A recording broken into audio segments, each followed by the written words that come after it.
할렐루야, 예수님의 사랑으로 성도 여러분을 사랑합니다. 우리 속담에 미운 놈 떡 하나 더 주라는 말이 있습니다. 어릴 때 이 속담을 배웠을 때는 이해가 되지 않았죠.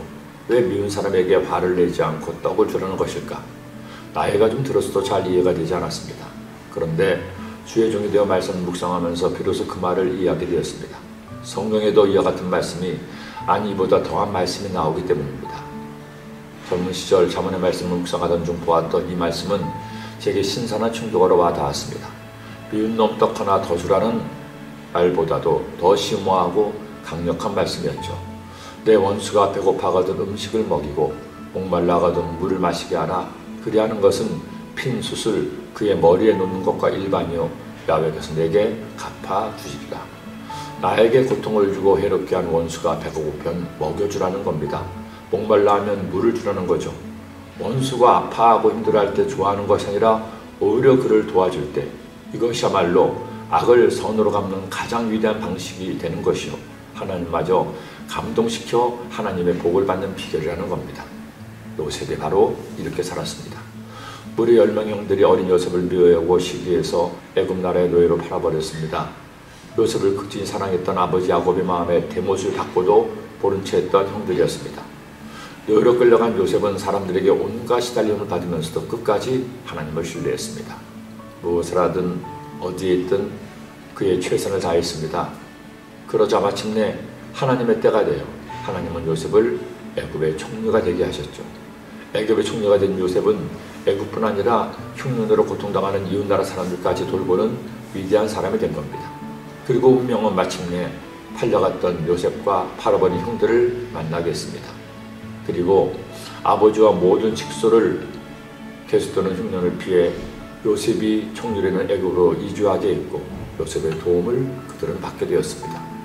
형들은 권력을 잡은 동생 요셉이 그들을 해치려 하지 않나 전전긍긍했지만 요셉은 형들을 지극한 선의로 도왔습니다. 그리고 세월이 지나 아버지 야곱이 세상을 떠났을 때 형들은 다시 한번 두려움이 떨었죠. 그때 요셉이 형들에게 했던 유명한 말씀이 있습니다. 요셉이 그들에게 이르되 두려워하지 마소서 내가 하나님을 대신하리이까. 당신들은 나를 헤아리었으나 하나님은 그것을 선으로 바꾸사 오늘과 같이 많은 백성의 생명을 구원하게 하시라 하셨나니 당신들은 두려워하지 마소서 내가 당신들과 당신들의 자녀를 기리리다 하고 그들을 간곡한 말로 위로하였더라. 원수를 미워하고 욕하고 다투는 것은 누구나 할 수 있습니다. 대부분 그렇게 하기도 합니다. 사람들이 사는 것을 보면 또 정치인들이 정치하는 것을 보면 다 똑같아 보입니다. 내 편이 아닌 사람은 다 저거로 생각하죠. 적이 실수를 하거나 잘못하면 그야말로 벌떼처럼 달려들어 그를 죽이려고 덤벼듭니다. 남을 불쌍히 여기거나 원수를 먹이고 돕는 일은 쉽게 찾아볼 수 없습니다. 그렇게 남의 편을 들면 오히려 그도 저거로 돌려서 죽이려고 합니다. 하나님을 믿지 않는 이들이 그렇게 사는 것은 어떻게 하겠습니까? 하지만 우리는 하나님의 자녀들입니다.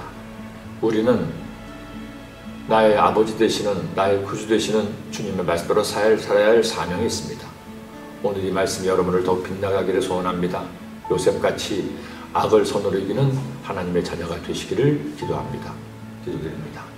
사랑의 주님, 악을 악으로 갚지 않고 악을 선으로 갚는 요셉 같은 믿음의 사람 되게 하여 주옵소서.